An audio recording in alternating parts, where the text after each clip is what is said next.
Hi, and welcome to another edition of Strategic Business Insights. Today we're going to talk about immigration and how important immigration is for our economy.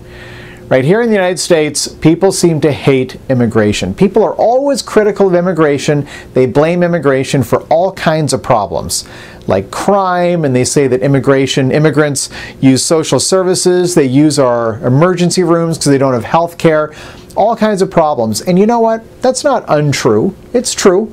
There's higher levels of crime involved with some of these immigrant populations. They do use the emergency room. They do take advantage of social services when they don't pay into it many times with tax revenue. A lot of them do, but some, of course, the illegal ones in particular, do not. Okay, so in this video, I am not saying that those things aren't true. But there's another side to the coin that people don't give any credence to, and it's super important. So here's the deal. Consumer spending is the single biggest component of our economy. Here in the United States, consumer spending accounts for 70 to 71% of our GDP, which is our gross domestic product. In other words, all the business that takes place in our economy, 71% goes to people like you and people like me buying food, shelter, clothing, and energy. Okay? Food, shelter, clothing, and energy. That is our economy. Okay? So the immigrant population, which in this country is 12.5%, so 12.5% of our population right now is about 320 million, ballpark. Okay? So 12.5% is about 38 million. Again, the numbers aren't exact, but you get the idea.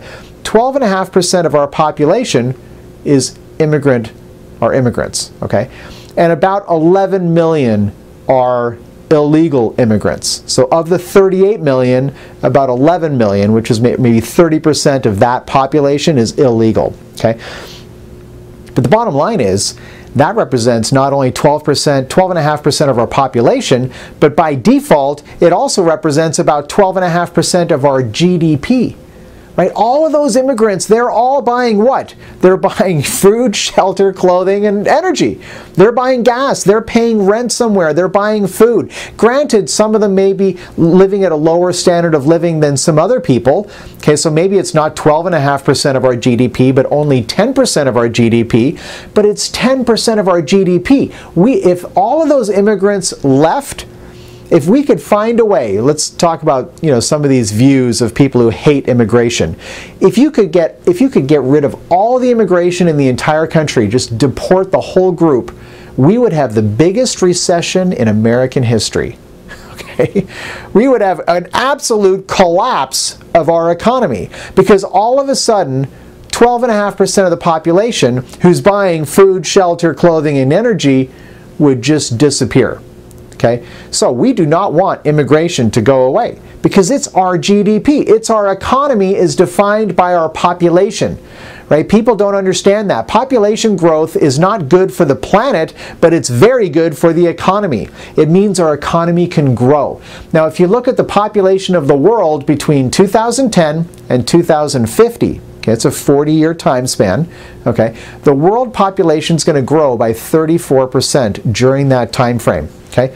Now, the population in Europe during the same time frame is growing by 0%. Their population is stagnant. It's not growing. That's why the European economy is struggling so much.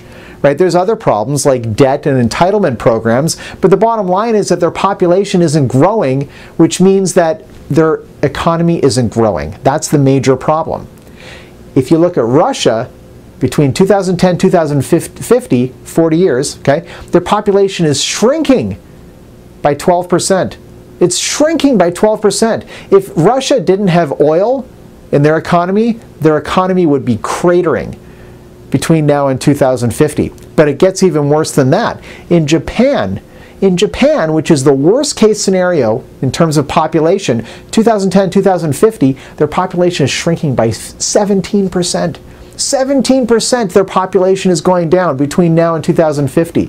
Their economy is in huge trouble. Okay? Meanwhile, here in the United States, our economy is growing by 26%. Okay, the world is 34, we're at 26. Why is that? Now, our birth rate is higher than in Europe, and it's higher than in Japan. So that's part of it. We're making more babies. Okay, we're making more babies than those other countries. But a huge part of it is the fact that we have higher levels of immigration. People want to come to this country, and we're letting them in, and that's a good thing. It's a good thing. Stop blaming immigration on everything. Immigration is our population, which is growing, and because our population is growing, our economy is growing. It's not growing as fast as some people want, but it is growing. And a big part of that is because the population is growing. Immigration is good for this country. Again, population growth overall is bad for the planet, but it's good for the economy. And our population is growing. We've got a lot of space geographically. The United States is a huge country, so we're not overcrowded yet or anywhere close to it. So the fact that our population is growing because of immigration is a good thing. Okay? Thank you.